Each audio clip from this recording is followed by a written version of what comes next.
Hi, I'm Stella O'Malley, a psychotherapist in Ireland.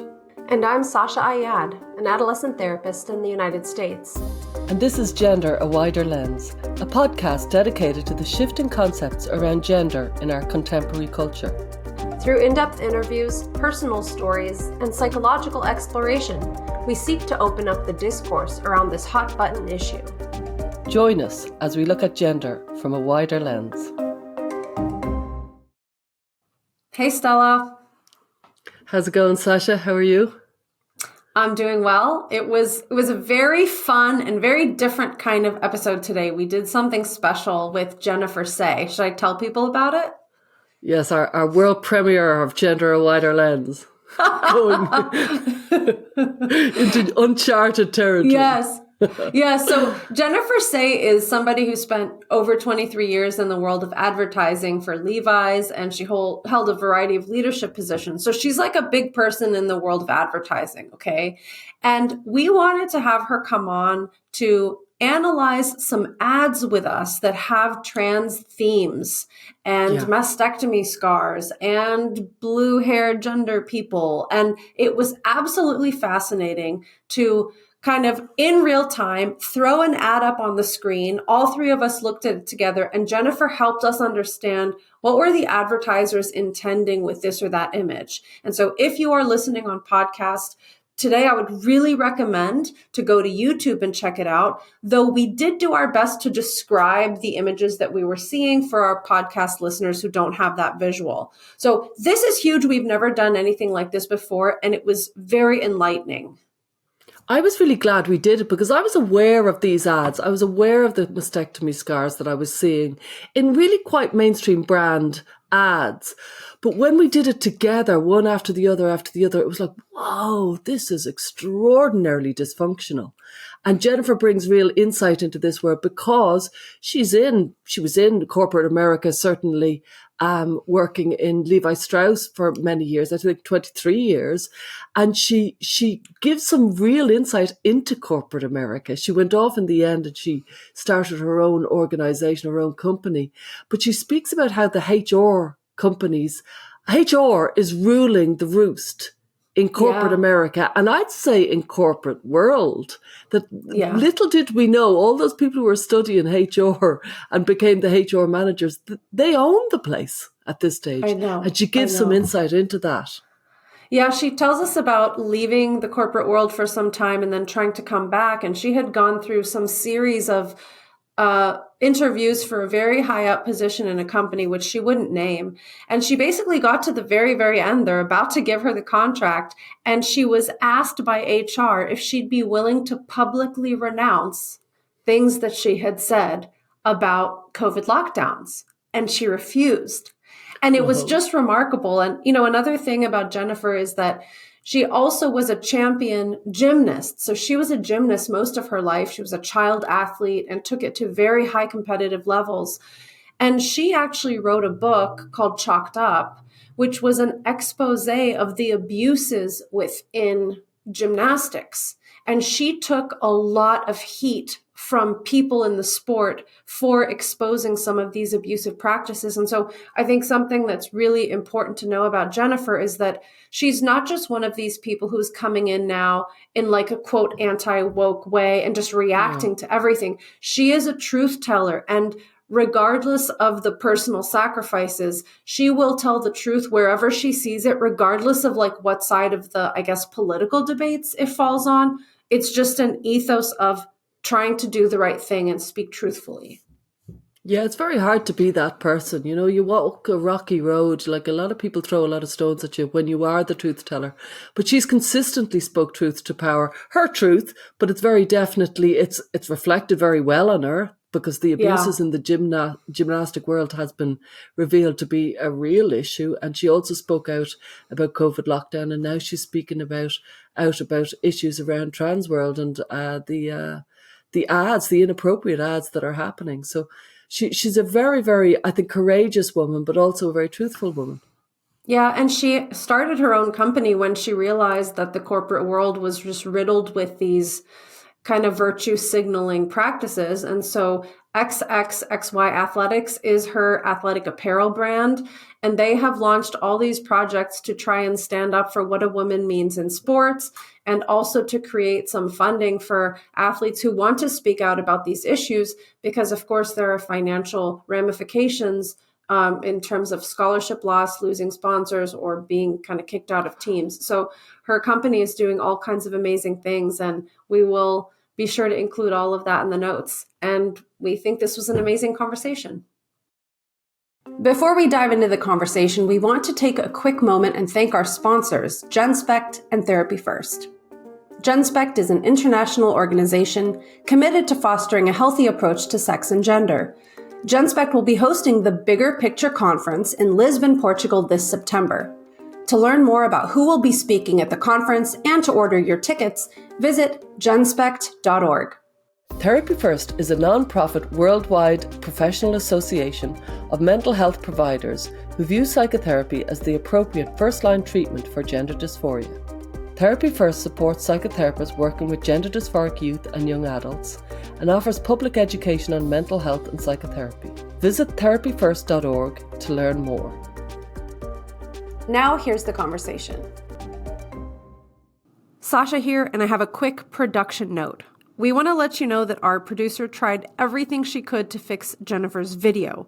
However, if you're watching on YouTube, you'll notice it is a little bit jumpy.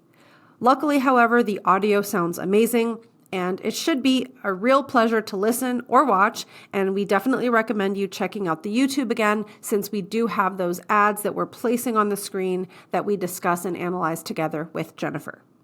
All right, here's the episode. Hi, Stella, and we're so happy to have you on the show, Jennifer. Welcome. Thank you for having me. I'm so happy to be here. Yeah, we're delighted to have you. I think we're going to go into a kind of a new direction in the episode today. Yeah. Cool. You have a fantastic background, because not only were you an Olympic athlete, you were a gymnast, but you also were kind of a bigwig in the advertising and marketing world. And so, as we will discuss in this conversation, there are so many things we'd love to pick your brain about and hear about. We'd love to hear about when, you've been in advertising for many, many years, and historically big brands have avoided very controversial topics. But you were describing before we hit record that actually you saw a shift happen around that. So I'm wondering if you could tell us a little bit about that. First of all, what's your background in advertising and what did you see change?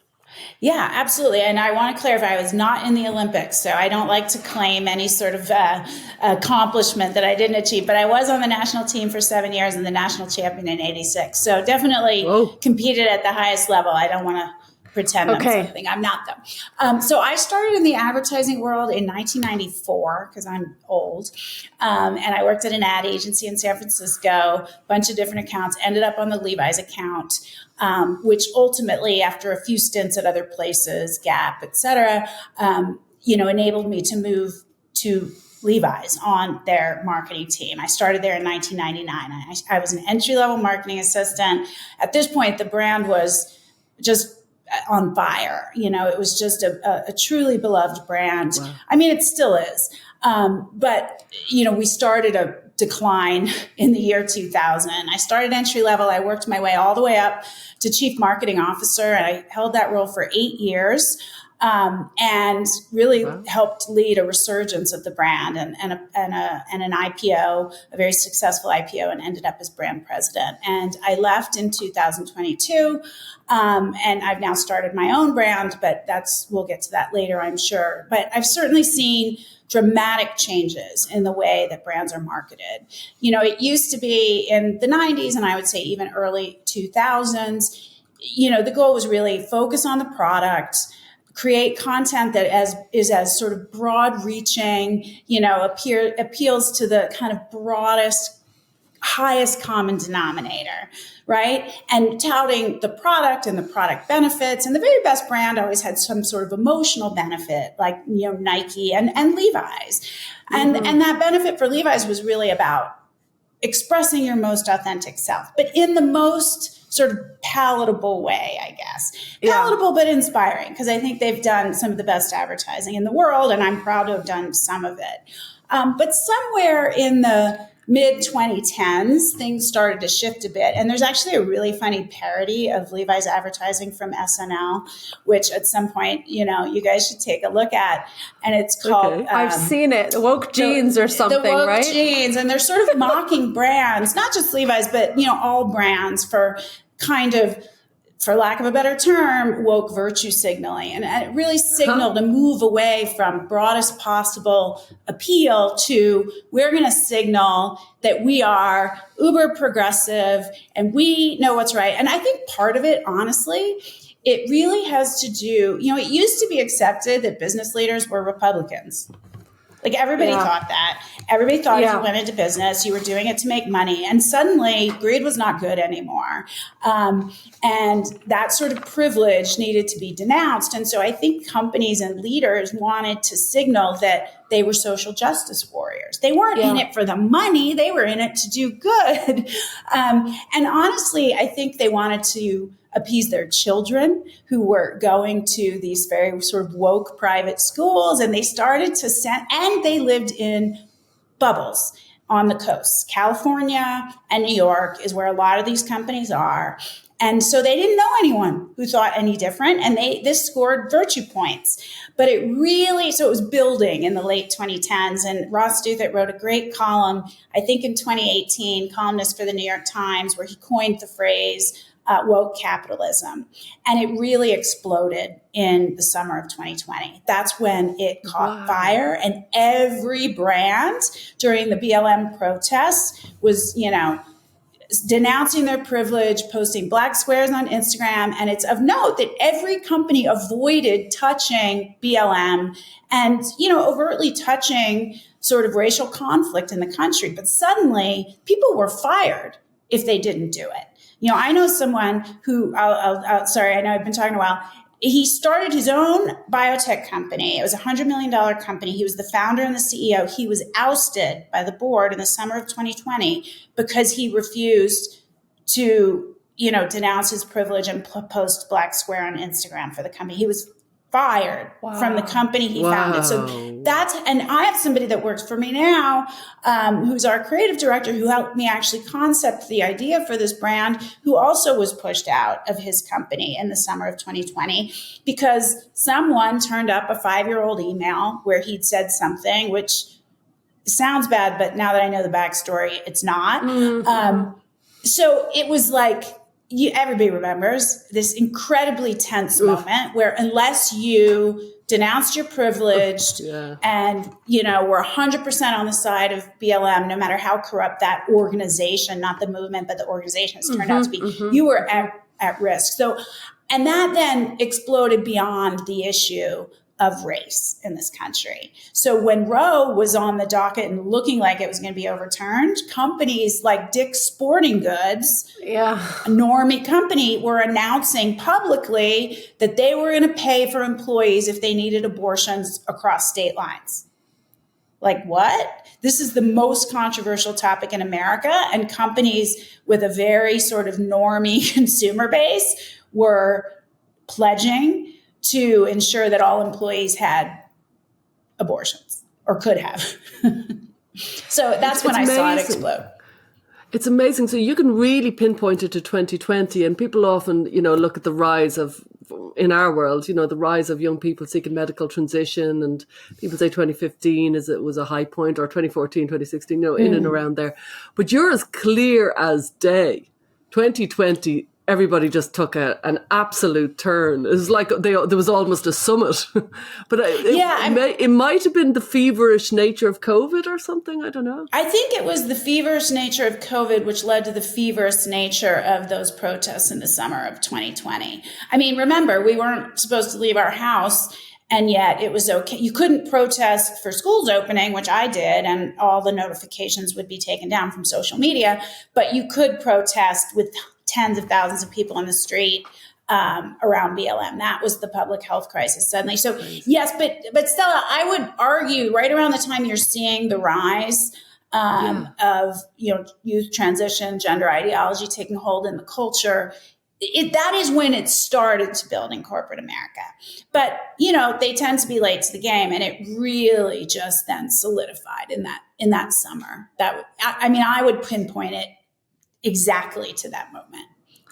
There's a couple things I want to touch on and ask you about. I think considering how advertising and marketing works, and generally how human beings internalize stories, visuals are so incredibly powerful. And I think, in addition to the feverish nature of COVID, the image of George Floyd being killed like that was such a terrifying and powerful catalyst for people to say, look, I don't care what the regulations are. I have to do something. And even though that doing something was in some ways haphazard, in its worst forms, it was destructive, not necessarily productive, but people felt like, I've seen this image that I can't get out of my mind and I have to do something.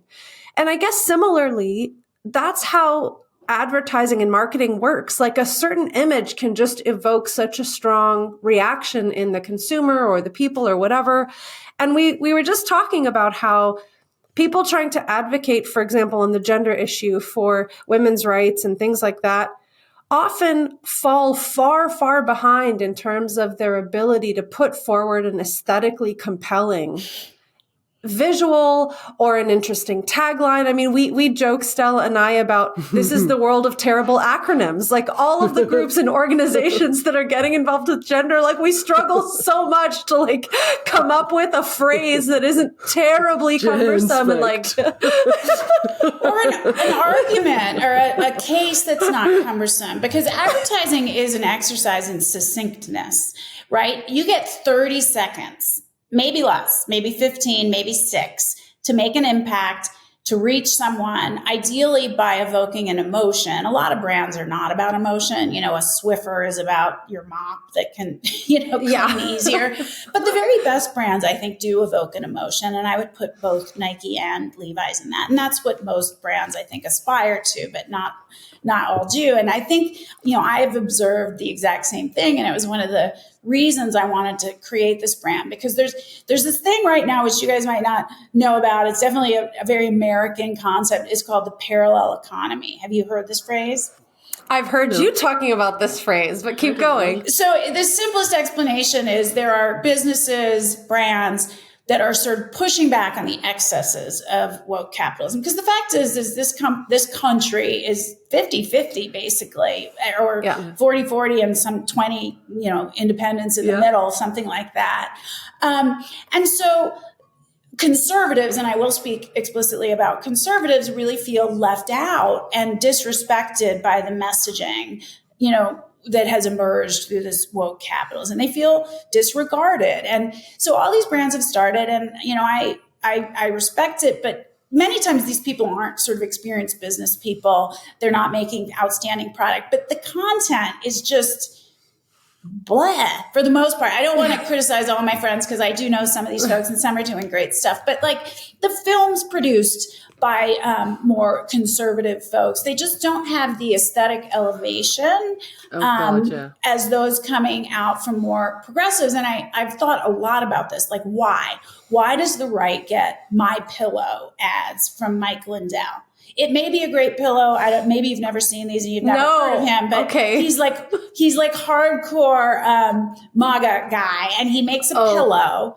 And it's supposed to be okay. I have no idea. But the ads are the cheesiest thing you have ever seen in your life. So that's the hallmark of, conservative content. And a lot of the films are not very good, that kind of thing. But you know what? What I've realized in talking to a lot of people about this is I think there's two things. I think, Ben Shapiro says facts don't care about your feelings. And so that's the ethos on a conservative. We're going to show them the facts. Yeah. Well, people remember feelings when an emotion is evoked. So I think that's an attitude that infuses content that comes from that side. And I'm not that side, but I'm ousted from, the left. So I have to live somewhere. And the other thing is the schooling is not open. If you are a young conservative person who wants to go to film school, or I will just say a young, non-woke, non-far left progressive that wants to go to film school, good luck getting in. Good luck. You're not getting in. Do you mean because people are required to write DEI statements and that sort of thing? Like, what do you mean good luck getting in? Explain that. Yeah, again. I do mean that. Like, you have to write a statement, either, or an essay denouncing your own white privilege, and you have to, talk about the kinds of stories you would want to tell. And maybe they're outside of that dynamic entirely, but that's just not relevant to the folks who decide if you get into film school or if you get to get into the Sundance Film Festival, which is where the education and the skills development happens. So I think that's part of it.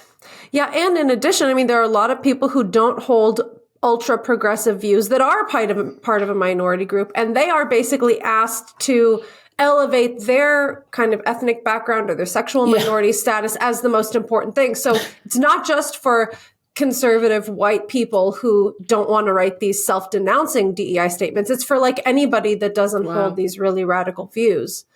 That's very interesting. Yeah, exactly. And again, that accelerated in around 2018, 19, 20. I think it started still around the same time, the mid-teens, but it's just built and built and built. And so all of these institutions, whether it's corporate America, whether it's mainstream media, or whether it's the educational systems, and I think we saw this on full display with the Harvard presidents being ousted and the protests on college campuses regarding the war in the Middle East. There are certain views that's always okay to signal. There are certain views that is never okay to signal, and you better keep that shit under wraps. So, I think the most dissonant and weird is corporate America. Because again, we've always thought of corporate America as more conservative, that it's occupied by more conservative people, but it's just not true anymore. I mean, we've seen it. The Democratic Party, which is, messaging, I think, is dominated by the far left wing of that party, is like this with corporate America, big tech. We've seen it time and again in terms of the censorship from social media platforms. Like, there is no daylight between the Democratic Party, mainstream media, and corporate America. It's changed. The Democratic Party is the party of the uber elites now. Yeah. And it makes me curious, like, well, then where are the moderate people who could, elevate the aesthetics of things and, create these emotionally resonant messages? I mean, obviously you're doing that yourself. So, but I'm curious because you pointed out like some of the issues that are happening on the right, and we don't agree with the far, far left, but where are all the moderates creating art and messaging like this? Terrified to say anything. They're terrified to say anything. Let's talk about, the issue of gender in particular. Or let me go back to the summer of 2020 and race. People were terrified not to post a black square on Instagram. People were being hunted down. If you were a senior level executive and you said nothing, you were called out, the call out culture, and you risked losing your job and having your reputation in tatters. So I think even the moderates are kind of forced into pretending because they want to save their jobs and they support their family.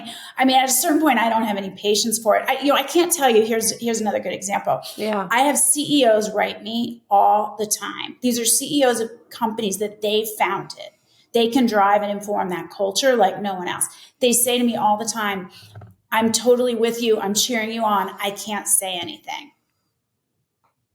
So they're just bowing out or pretending to take that progressive view. Part of it is they're very afraid of the young people in the company.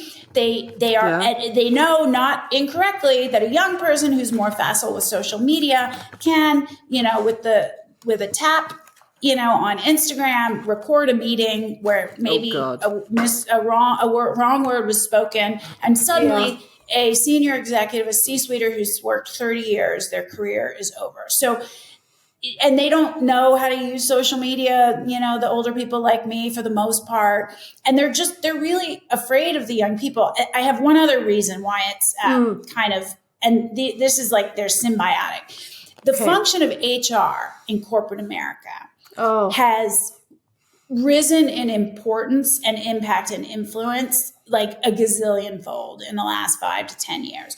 When I started out in corporate America, HR was like, your benefits.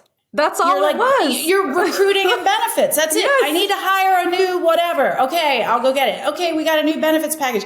And if they were in executive meetings, they sort of whispered quietly. They didn't drive the conversation. Yeah. But HR departments have exploded in size, largely because DEI sits within HR. And the HR person now has so much power and influence and is often the right hand to the CEO and will sit in meetings and say things like, if we don't announce our policy on the overturning of Roe, every woman will quit in this company. Like they literally say shit like that.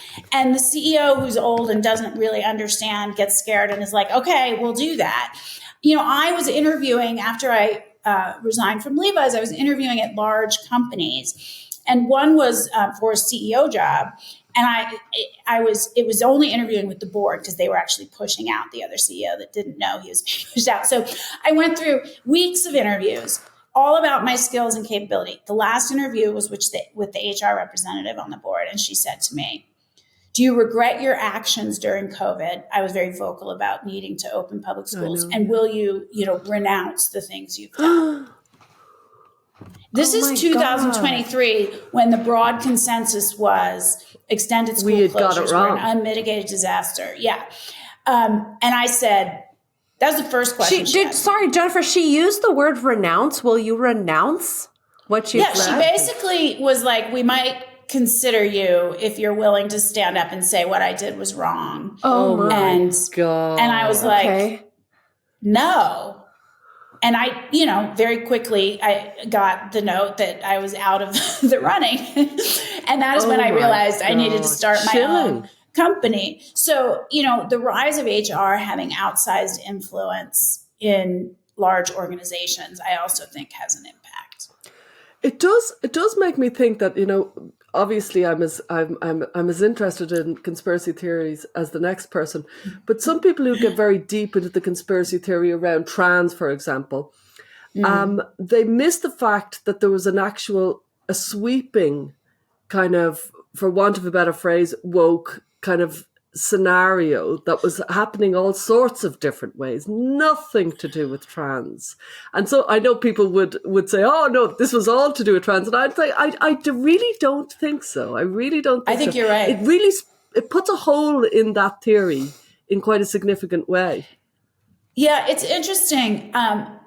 During COVID, right from the beginning, my husband and I were pretty outspoken about lockdowns and school closures being very harmful and being very illiberal, and closed churches and AA meetings and all these things being very illiberal and very, very dangerous and harmful to the most vulnerable populations. So harmful.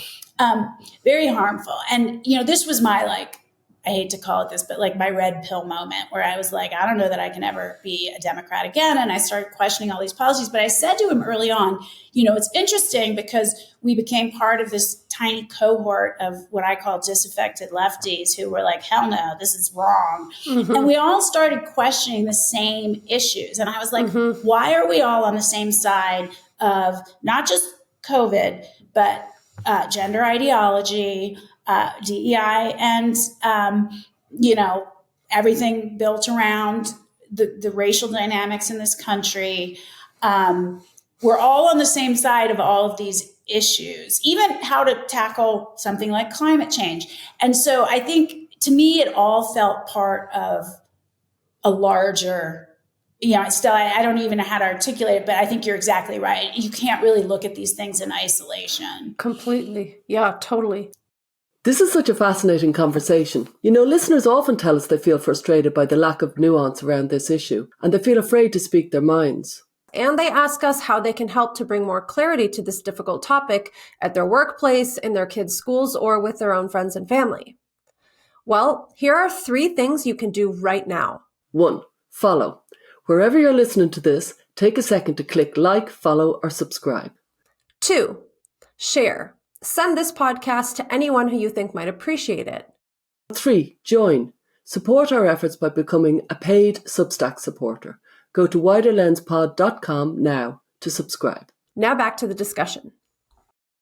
Well, I mean, speaking of the way this kind of ultra progressive, let's say, miasma just like took over corporate America, one of the things we were really excited to talk with you about, Jennifer, is some of the advertisements we've seen that really seem to promote transition, gender identity, and things like that. So we'll kind of tell the audience what's happening here. If you are listening to this on podcast, this would be really a good time to go over to YouTube, because we are going to put up on the screen some images from big brands, and we're going to react in real time and get Jennifer's thoughts on them. As somebody who's like a pro in this business, we'd love to just hear your thoughts. So what I'll do now is I'm going to click on something and share my screen, and we're going to respond together. And the first one we're going to look at here is an ad from Costa Coffee. Oh, I know this one. Okay. So I'm going to open my screen here. Okay, here it is. This is an image from Costa Coffee. Costa Express. Okay.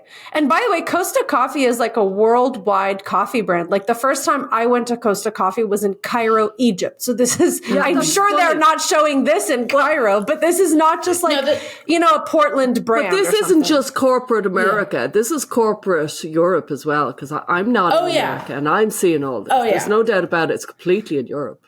Okay. Oh, yeah. So we'll describe what we're seeing here. This is like a little cartoon image of a person wearing no shirt and some green shorts and blue hair and drinking coffee. And right underneath their nipples, there are two clearly mastectomy scars. So that's what we're seeing here. What are your thoughts? I'm glad you pointed out the blue hair. I hadn't thought of that, but that's all part of the aesthetic as well. This is corporate America abandoning their post of appealing to the broadest swath of consumers possible and being in their own bubble and wanting to virtue signal that they are on the right side of this ideological, of gender ideology. That is all this is. It's not about appealing to people who look like that even. It's about appealing to people who self-identify as very progressive. That confers status in places like Brooklyn and San Francisco to align with that value system. And so this is about saying to those people in Brooklyn and San Francisco and Portland, we are the brand for you. If you support this, then you're cool enough and we're cool enough. And, that's all. It's a virtue signal. It's not different here. I'm going to give you another example because you might not show this one. Okay.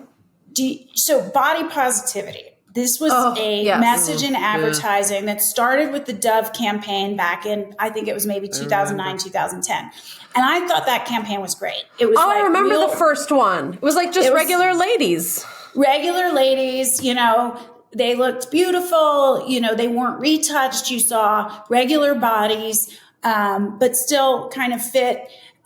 Stretch marks sometimes, different shapes of boobs, all of that. I thought it was beautiful and super inspiring. Somewhere over the course of 10 years. It was this one, right? I thought that was really great. Somewhere over the course of 10 years, that evolved to showing women who are unhealthily obese. Yeah. Victoria's Secret did it. I mean, I'm talking people that are 600 plus pounds in lingerie. Every person has value, every person has worth, but to celebrate that, I think is problematic, and to celebrate that as healthy and this idea of healthy at any size, it's not actually true. Healthy at any size that's not true. That doesn't even bother me. But there are some that are so over the top. And suddenly, if you were accepting and, progressive and thoughtful, then you supported women. When people deviate into pounds. When the advertising has always been slippery. And it's something we always have to watch out for. And then Oh, yeah. when it moves into kind of, it's really promoting harmful messages, it's going into a whole other darker direction, really. Yeah. And I would argue, the message that was harmful in the 80s and 90s was these like exceedingly thin models that, put forth a message that was completely, exceedingly thin with like huge boobs. I mean, Right. No.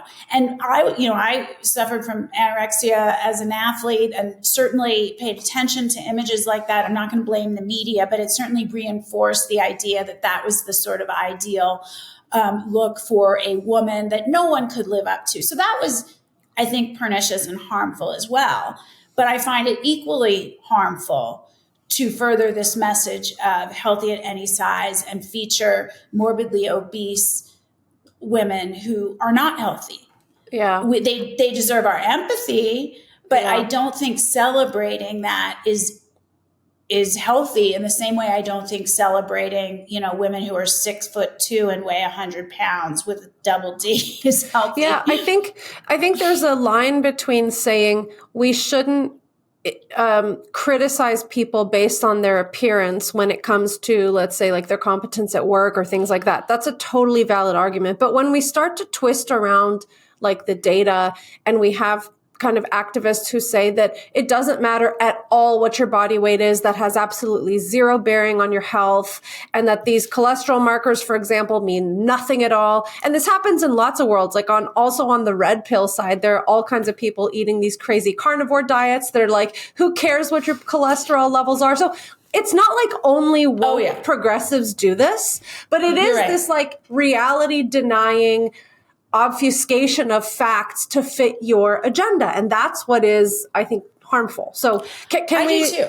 Yeah. I think part of that is, I think on the progressive side of things, there's this obsession with kind of eliminating shame and normalizing every way that a person could look or every single behavior. I mean, there was a campaign in San Francisco, an outdoor advertising campaign about IV drug use, encouraging people to use with their friends and, showing like happy people, like it. Why do we have to normalize it? I mean, that's so terrible. Oh my God. But it's like in order for, there's this obsession. I don't know. You probably can explain it better than I could, Sasha, but it's like normalizing every deviant or dangerous behavior so that no one feels shame. And it's like, or maybe we should encourage them to get clean. How about that? Yeah, it's the destigmatization of everything movement, right? Yeah. And I think the word stigma implies that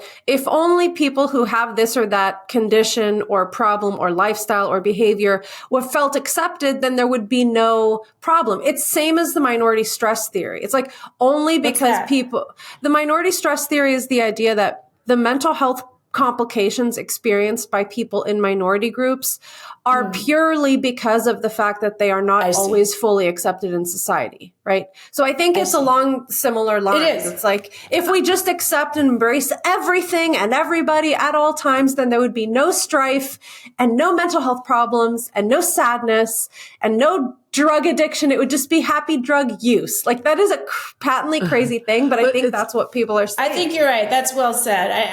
I've been thinking about this a long time, and part of me is like, we need to bring shame back.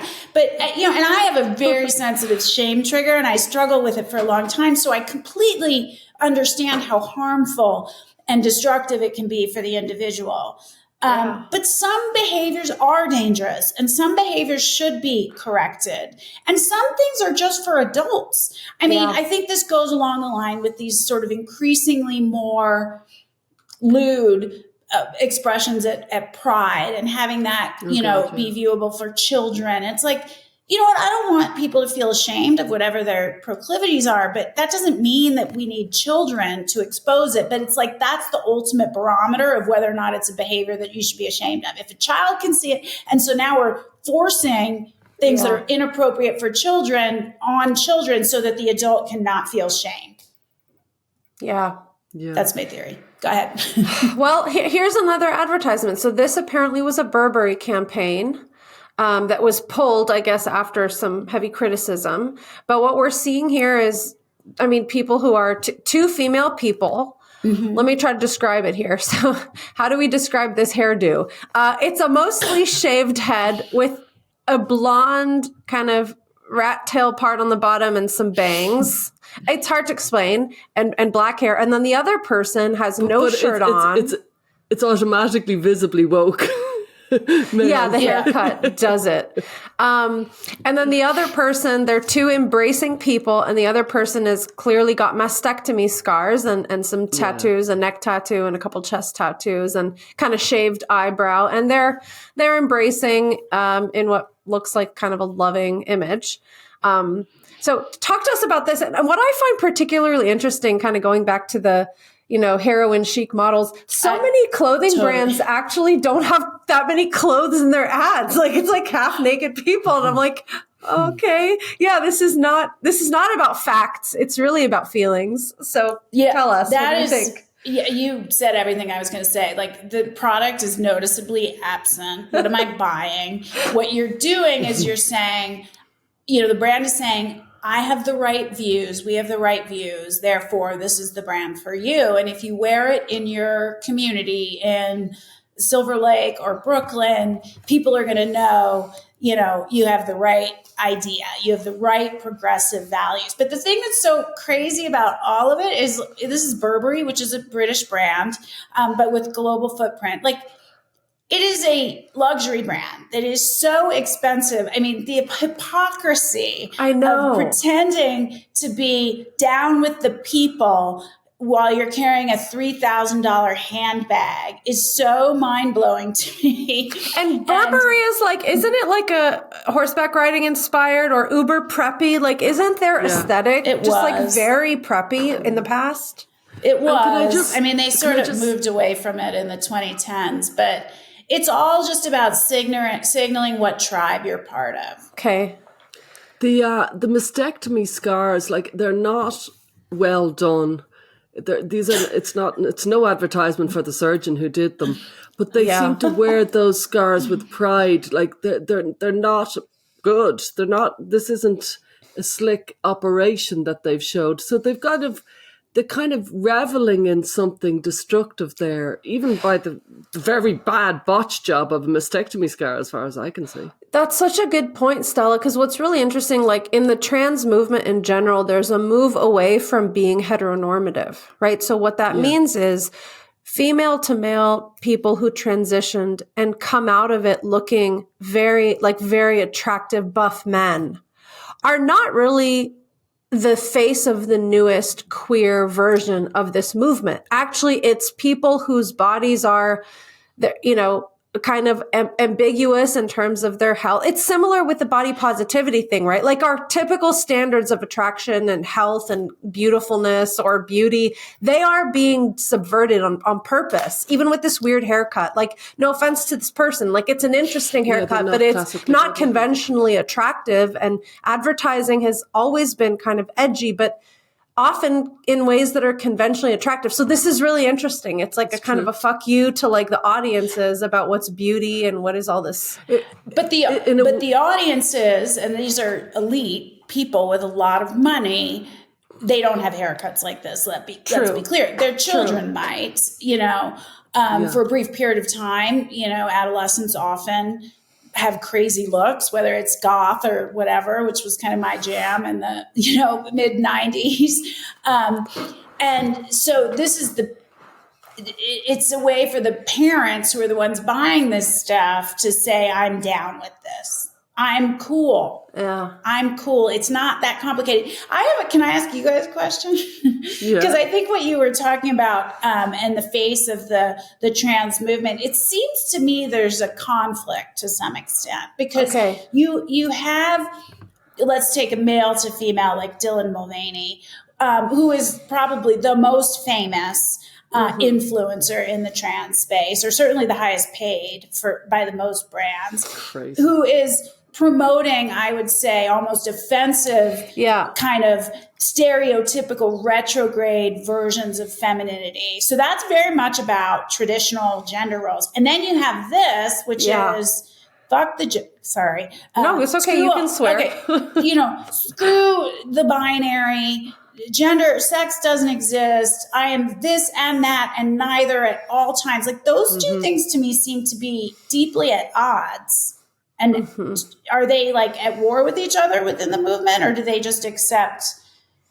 Because I feel like progressive women who would be offended and outraged by a woman adopting such stereotypical retrograde, performance of femininity, embrace Dylan Mulvaney's version of that. Like, what is going on? Tell me. I need to understand. Stella, do you have thoughts? I'm formulating mine. I'm kind of formulating mine because there's definitely a whole... I remember Julie Bindel was very heavily criticised for something I thought was actually quite funny, which is, she said, if the trans world had its way, everybody would look like they're from the set of Grease, as in they're the extreme... It is funny. Extreme boys and extreme girls. So that definitely exists on both sides. There's no doubt about it, who revel in it. But there is a cohort. There's a cohort who definitely go for the androgynous look. And what I'm very sad about is they are a strong numbered cohort, if you follow me. I used to think they were mostly girls, but I've noticed there's an awful lot of boys as well who are going for that. But they are medicalizing. They are going for mastectomies. And that's when I saw that rise of the androgynous look, the non-binary look, I was very excited because I thought, well, is that not our freedom? Is that not our liberation? Would we not, they could be like that and just not have a mastectomy and they could do their hair and their whatever. Exactly. They had a road out, but they didn't take it. It's been completely medicalized as a personality or as a type. Yes. Yeah. And I think, this is complicated because I actually don't know what side of the, let's say, divide I really land on, but there are a kind of a number of transsexuals. A lot of them are, male to female, who have adopted an incredibly feminized appearance. Exactly. And they mock and make fun of the non-binaries and the genderqueers and the agender people. Okay. And in a lot of ways, like, I agree with some of the things they say about like ROGD and kind of the culty aspects of the online movement. But I think if you're going to mock people for their appearance because they don't conform to your version of gender roles, then you are creating more of this like fuck you version. Like, I'm anti-aesthetic. If you're going to be so aesthetic, I'm anti-aesthetic. So it's just really messy. And I've seen a lot of these very influential transsexual YouTubers who make fun of the non-binaries and the autogynephiles and anyone who's like gender bending in a way that doesn't conform 100% to stereotypes. So it's messy and complicated. You're deeper into it than I am, although I watch very closely and think about it conceptually. And it just feels to me like there would be a divide within this community that is being grouped together as trans, because they're very different presentations and even ideologies in a sense. Like, one is very grounded actually in the binary of sex and the presentation of traditional gender roles. I saw this video the other day. It's kind of old, of these young girls doing like a dance thing that was like a boy band dance thing. And they were wearing white wife beaters. Have you seen this one? And baggy jeans. It was like a boy band from the 90s. Okay. And it was like Marky Mark, the most like kind masculine, but like in a kind of a yucky way. Like that represents, not attractive. Guys who would mistreat women. Not that Marky Mark, I know he doesn't go by that anymore, but back in the day, with his presentation and his like Boston background, like he's evolved. I'll give him credit, but they were sort of mimicking that, and it's within this progressive movement. But the same people that laud that would definitely decry it in men who behaved that way. I know. So it's it has no consistent thread. Like, it's utterly illogical, all of it. And I think it's just, the goal is to just like break stuff. It's just reactionary, isn't it? It's just like anti that conservative viewpoint over there, anti this moderate viewpoint over here. It just feels very reactionary. Yeah. And I just, look, young people, always want to break shit. Like, that's what they do. Yeah. And when I was young and I came out of this very restrictive environment as a gymnast, I just wanted to it was like everything I did was an FU to everyone. And I sort of fell more into the goth thing because it was the 90s. Wow. But it was that. And then you kind of grow up and you're normal and you haven't harmed yourself because all you did was shave your head or dye your hair black. You didn't like cut your boobs off, so you could get past it and then get a job and have children. Yeah. It's like a normal part of youth and like individuating and pushing back on restrictions. And it's just so dangerous now. Yeah. Well, I mean, what's this one? In line with that, this is exactly what you were just kind of touching on, which is so amazing because we didn't pull this up until you were done talking. So this is an image here of a young woman who's got a sky as the background. She has short blonde dyed hair. She's got her kind of hands behind her head as though she's lying down. And she has hair under her armpits and 2 mastectomy scars and a razor just sitting across her sternum. This is an advertisement for Estrid. It's the shaving subscription with a starter kit that includes a steel handle, matching holder, and 2 super sharp blades. I mean, I don't even know where to begin here. Is this shaving? Is she sculpting her underarm hair? I don't know. That's what I'm saying. Like, what does this have to do with shaving? It's totally beyond me. I think she sculpted her underarm hair to be a kind of a strip, if you follow me. That is possible. It's hard to know. It has nothing to do with the performance of the razor because it's very likely this woman doesn't shave it. I mean, it's a woman. She doesn't have a hair on her chest. Or if she did and was taking testosterone to get hair, then why would you shave it off? Like, it's so confusing. Maybe that's precisely the point. I mean, that's an amazing observation that you just made. Like, clearly this is a woman, but she has no breasts and she has hairy armpits. So the next question in the viewer's mind might be, well, is she taking testosterone? Like, is this a trans man? And if so, wow, there's no chest hair whatsoever and no facial hair. It's like... It's really remarkable that you said that. So sorry, keep going. Like I said, there is no cohesive logical thread in any of this. From an advertising perspective, it has nothing to do with the product's features and benefits. It's one big giant virtue signal. This is the razor for progressive people who think it's good, well and good for young girls to have their breasts cut off. If you believe that, this is the razor for you. Oh, God. And it's yellow, so they haven't gone for pink or blue. Our producers just said it's a very strange company that shows people who don't shave to sell razors. Great. Yeah. It reminds me, though, like the shaving advertisement industry has really kind of moved into everything. Like, I was watching TV the other day and there was an ad and they were shaving, women were shaving their forearms. And I was like, Jesus Christ, what fresh hell. And next thing there was an ad on TV with me and my kids there, and the women were shaving their kind of just the top of their thighs. And I was like, Jesus Christ, they're literally moving into every kind of place a woman can have hair on mainstream TV. This is an aside, but it was just, they're really selling the kind of the hairless woman on one level. And then, of course, there's a reactionary and, understandably, some teenage girls are like, I'm not shaving anywhere. I'm hairy. I don't care. And it's a big FU to the world. And I can see why they do it. And I've met enough parents and families and teenage girls who, let's say the teenage girl is disgusted by the hairlessness of the mother.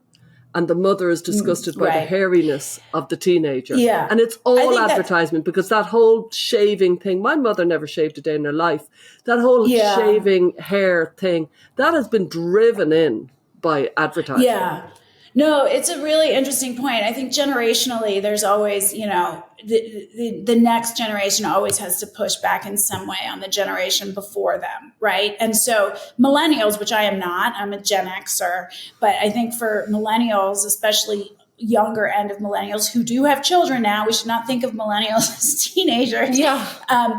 They're hairless. They've been like electrolysis, they've gotten rid of all the hair on their body, since forever. Hair was bad. And so I think you're right. Their children, the rebellion is to, have a lot of hair. But the razor companies need to still sell razors. I know Gillette, for instance, was panicked in the era when men, which they still sort of are, or some are, growing beards, because then they didn't need razors anymore. So you have to kind of invent other reasons why a razor might be necessary, because men for a time in mass were growing beards and weren't using razors.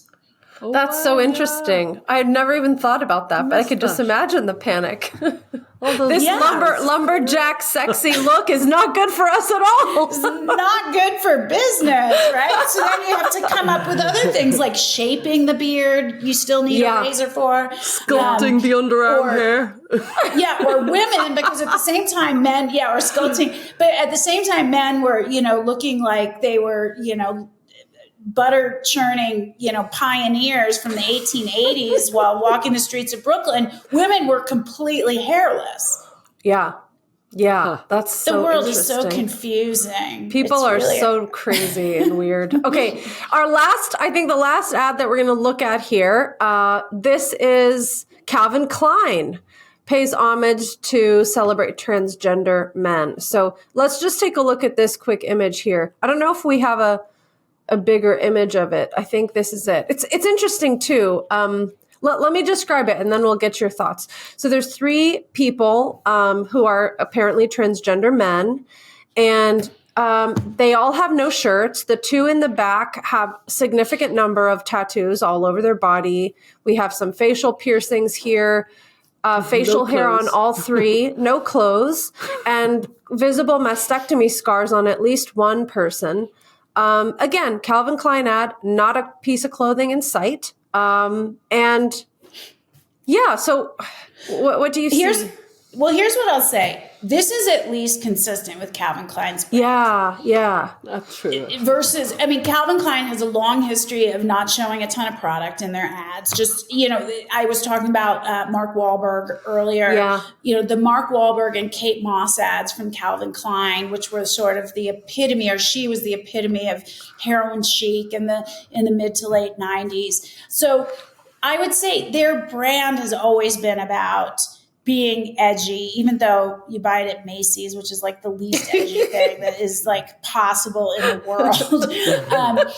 So I would just argue this is at least consistent with their brand versus the other brands that you showed, which I don't know what coffee has to do with any of this. The Whereas coffee fashion was has particularly bad. The coffee's weird. The razor's weird because, like, what is she shaving? Calvin Klein has always shown tattoos. They've always pushed the envelope. It's edgy fashion, or that's what it's meant to represent. So, I don't love celebrating the idea of these scars, but I would say it's very consistent with their brand. Yeah. I'm kind of laughing about the Calvin Klein ad they did with Justin Bieber, and the amazing Kate McKinnon parodies of that on SNL were just so hilarious. I don't know if you guys have seen those, but we'll include them in the show notes. They're amazingly funny. There's another one in the chat. In the chat. Yeah, this is actually not an advertisement, but it's a story that was from Teen Vogue about an actress called Liv Hewson, I believe is her name. She's identifies as non-binary,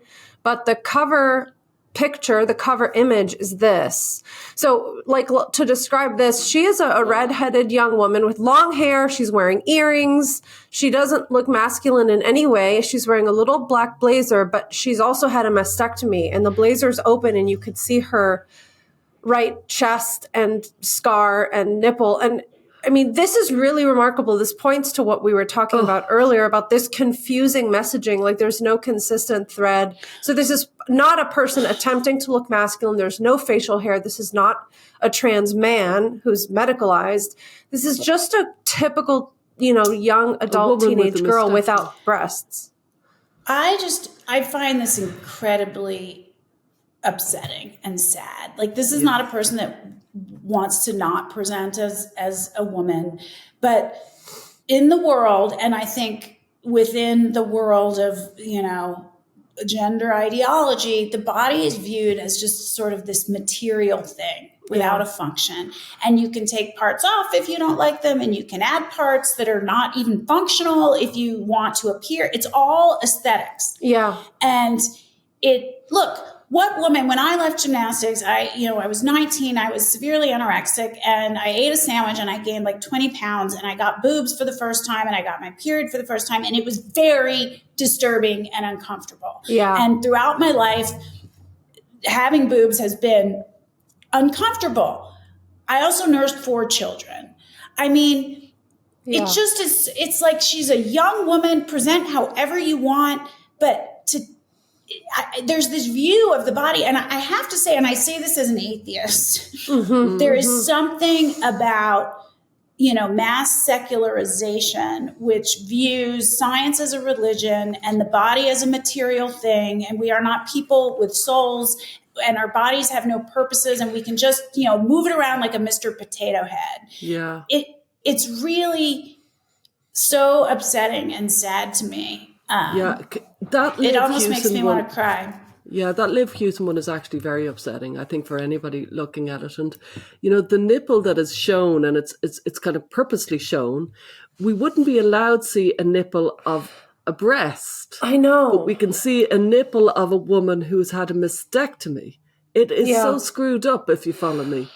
And the sadness is, again, there's something about their highlighting their beauty and their kind of their fingers up to their beauty or something like that. There's some sort of rejection of beauty, even though they're beautiful, or something like that going on in them.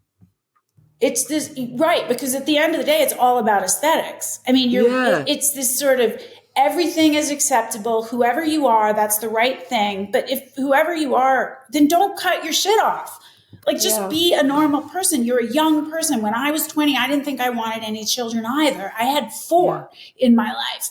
And it's the greatest thing in my life, as most mothers would say, although there's this sort of rejection of parenthood happening now too, which is bizarre. But it pushes back on aesthetics, and yet the whole thing is so superficial and built around aesthetics entirely. It's just an aesthetic that is counter to the traditional kind of beauty aesthetic. And, someone like her might have gotten a tattoo 20 years ago, and that was the sort of signal that you were a radical or a rebel. And I have several. And I certainly, maybe I'm embarrassed to admit it, maybe I'm not. I still like my tattoos. But, for me, working in corporate America, it was like my little secret that was, I'm not a normie. I'm not like you. I'm different. I'm rebellious. And so this just seems to me like an evolution from that, except you're actually ruining the function of your body. Yeah. And it went from tattoos to kind of various kind of body mutilation around ears and noses and eyebrows and tongues and nipples. And, there was all sorts of piercings that were happening. So we were definitely moving to kind of adorning the body and some sort of kind of, what would you say, piercing the body. Is what it definitely moved into that in quite a big way from the 90s to the noughties. Totally. And then it moved into a kind of the operations and body modification. Thing. I mean, literally modifying your body and removing its function. And it's interesting because you talked about, or we just talked about, the younger generation always sort of pushing back on their parents' generation as a means of individuation and self-definition. And I sort of always questioned and wondered, like, my generation pushed things far to a point. What are they going to do? And I, in my heart of hearts, thought they're going to be super conservative. That's what they're going to do. That's how they're going to push back. They're going to be Alex P. Keaton from Family Ties, and we're all going to be horrified. But no, although there is an emerging conservatism amongst a certain sect of young men in particular in America. I don't know if that's happening in other countries, but to me, it's sort of maybe the inevitable outcome of if your parents took it pretty far and you have to go one step further. Yeah. Maybe. I don't know. And what you said about the kind of declining religious element here, and I think a lot about the way a lot of religions treat the body as the sacred thing, which is why in lots of religions, even tattoos are prohibited and all kinds of other controversial, things are prohibited. And this movement almost seems to say, oh, you think the body's sacred? I think the body's completely interchangeable. And medical technology is our God, and we don't care a touch of testosterone, right? Like I'll never forget reading in an academic paper, a touch of testosterone about non-binaries. And I was like, wow, this is really interesting. And just like that so piece well about said. Liv Hewson is in the politics section of Teen Vogue. Right. So this is really a political movement. Oh, it is. Yeah, it's interesting because the other thing I've seen, and I, have lots of brother-in-laws and sister-in-laws and, children all in this age group of, somewhere between 15 to 25. My own 2 older children are in this age group, and I see their friends and there is also a large cohort, which actually I guess sort of fine with, that will say I'm a they, but make no modification. Yeah. Just present as women. Long live that cohort, Yeah, and to me, that's like, okay, that's fine. That's a political statement. That's saying this binary is harmful and I won't adhere to it. And I kind of feel like as long as you're not cutting off your body parts, that's fine. It just seems that it's a slippery slope. And oftentimes, once you're down that path, you do start. It does. Yeah. It does seem to be. A touch of testosterone. Oh, goodness, Sasha. Tell us, why did you start your brand? We want to hear all about it. Well, part of it was, I left Levi's after 23 years and then I took a break because it was very exhausting. And, I'm 55. I certainly didn't look or want to be a startup founder at this age. It's a lot of work. It's a long road ahead. Although older founders have a much higher success rate. So that's good news because they have a little more experience. That's awesome. And patience. And women founders tend to be older for a variety of reasons. Women tend to surge in their careers later because, they have their children, et cetera. But I started interviewing because I thought I'd just go work at a regular company in a high-level role. I have 4 kids, 2 were in college at the time. I'm the breadwinner. My husband stays home, so we're not a traditional family. I have to work is the point. And I started interviewing and I found it so disconcerting because I was confronted with those sorts of questions I shared earlier all the time. And I came to the realization I cannot retain my voice, speak what I believe on subjects of the day and take a job in an established company. Most CEOs or C-suiters have every word scripted or written for them. They don't speak in their own voice. They don't write their own emails. They don't even know what they think anymore. Wow. And that's not been me, or that's never been me. I write everything myself, my books, my speeches, everything. And if something is important to me, I want to be able to talk about it. Yeah. So that's when I regrouped and was like, I got to think of what I'm going to do because I got to work for a while. It must have been terrifying, Jennifer. It was terrifying. It was terrifying. And, I did pretty well in corporate America, so I had a little cushion, but I don't have enough that I can never work again. And I was talking to a friend about it who had been pushed out of his advertising job in the summer of 2020. And I said, I just think there's an opportunity for a brand that pushes back on some of these excesses. I think a lot of people feel left out. And I had an idea that was not a great idea. And then he had a really good idea that was in this space, saying, well, what if you took your background as an athlete and, your background as an executive and at a world-class brand that's beloved around the world, and your history of kind of being willing to say true but inconvenient things? Because I did it during COVID. We didn't talk about it, but I was one of the very early whistleblowers about abuse in gymnastics. And that's huge. And so I have a thicker skin than I thought possible at this point. So he said, why don't we do this? Why don't we create a brand that is the only athletic brand that stands up for women's sports and spaces, the protection of women's sports and spaces? And I have some experience with other athletic brands in the industry. I interviewed at Nike many years ago. They treat women terribly. That's been widely publicized. I was sort of shocked from the interview process at that place. I was excited to do it because it's a great brand, and I left feeling really demoralized. I look at Lululemon and all these athletic brands that claim to champion women, and they are astonishingly silent on the issue of the protection of women's sports. So I thought, well, let's do it. Let's do this. And we came up with the name XXXY Athletics, which is just meant to express, the binary truth of of sex.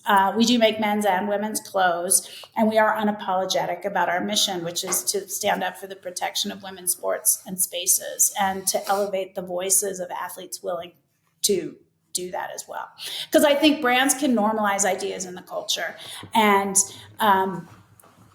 the very best brands do this. The Dove campaign and body positivity, that was a huge lever in normalizing the body positivity movement, I think in a really good way. So why not this? Because you guys know this, most people agree with us on this issue, at least around the protection of women's sports and spaces, privacy, safety, fairness. Most people agree with us on this, but it certainly doesn't feel like that in the culture. Yeah. Right? When you speak out, you really feel like you're standing alone. So we just figured if we could kind of put this message out there in a really elevated way, it could normalize it. And then all those people who are silent might feel more comfortable kind of coming out of the closet, if you will. I love that. There's a couple things I want to ask you about. I guess, first of all, whenever I see shirts with like words on them or a message on them, I presume that those invite conversations, right? So do you have any like kind of stories about that, or how should people react? Let's say they're wearing one of your shirts in public and someone comes up to them and says, hey, what's that about? What do you think? Yeah. What should people be talking about?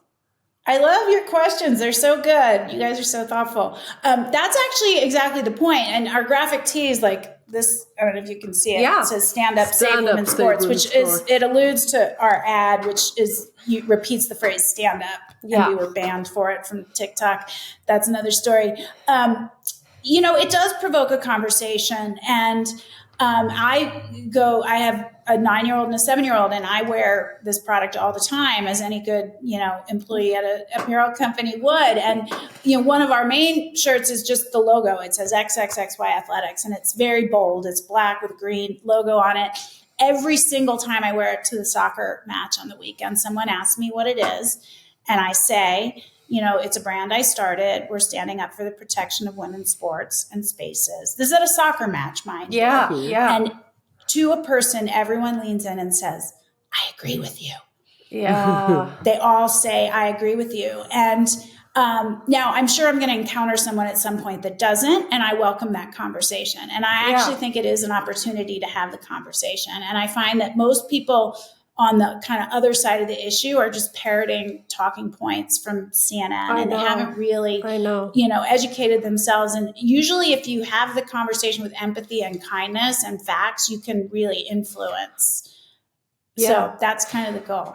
And you started a new project that you just talked about recently to try and make it more financially viable for people to speak out. And I might be missing the details. Explain what you're talking about.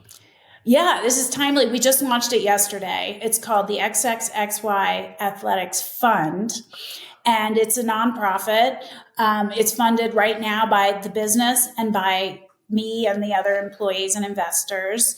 Although we've had an outpouring of people reaching out to say, how can we donate? Just since yesterday, we just launched it yesterday, ironically on the day that the new Title IX rewrite goes into effect, and on the day that we watched in the Olympics, an unfair matchup. I'll just leave it at that. We can talk about it. Fair enough. Yeah.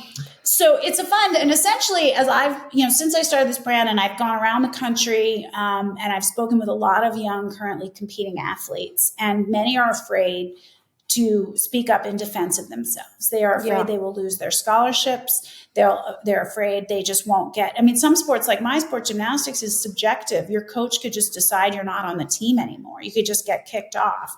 So it's designed to take the monetary sting out of cancellation, essentially, and, just provide a little inspiration, because I actually think this only ends when currently competing athletes say no more. Could you give a roll call of the great athletes that have spoken up? Just to give them their due. Well, there's a lot of retired athletes. Martina Navratilova, famously one of the best tennis players in the world. Although the younger generation, I was just on a little speaking tour with her.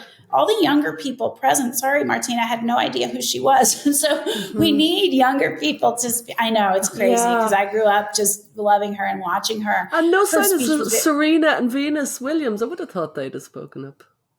No, they haven't. So Martina, Riley Gaines, obviously NCAA swimmer, but no longer competing. Paula Scanlon, NCAA swimmer. no longer competing. And there's a host of others. I just, finished this bus tour across the country with a coalition of organizations called Our Bodies, Our Sports. And there were a lot of athletes, former athletes, cyclists, in Ireland, golfers. In Ireland, Sonia O'Sullivan, who is adored in Ireland, she'd be our age. She was a runner, but she spoke up, which was huge, really. There are. There's Nancy Hogshead McCarr, who's an Olympic gold medalist from 1984. Sharon Davies, UK athlete, right. Swimmer. These people are all my generation or older, except for Riley and Paula. I'm sure I'm forgetting. Oh, April Hutchison, who's a powerlifter in Canada. We're going to speak to her soon. Yeah, she's awesome.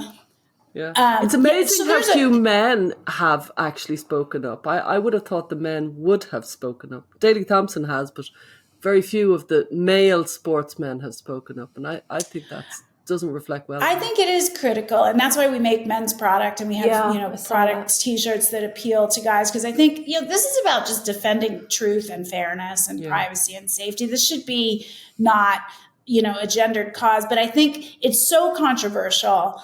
In all the ways I've stood up for things that I cared about in my life, the dragging I get for this and the harassment I get for this, which I'm sure you both get as well, is pretty intense. I mean, COVID was bad, let me be clear. But I get voicemails that are, threatening, very threatening voicemails on my phone. That's never happened to me before. And so I guess for a guy, if you're like, I don't have to touch that, there are some coaches that I've seen, male coaches and male athletes talking about this a little bit on social media. But I think to some degree, the voices like someone like Riley Gaines is really lifted up because she is a female athlete who has to compete against males in sport because of these policies. So I actually think it's nice that we're elevating women's voices. But I agree. Yeah, we need the men to also put their foot down and say what they think.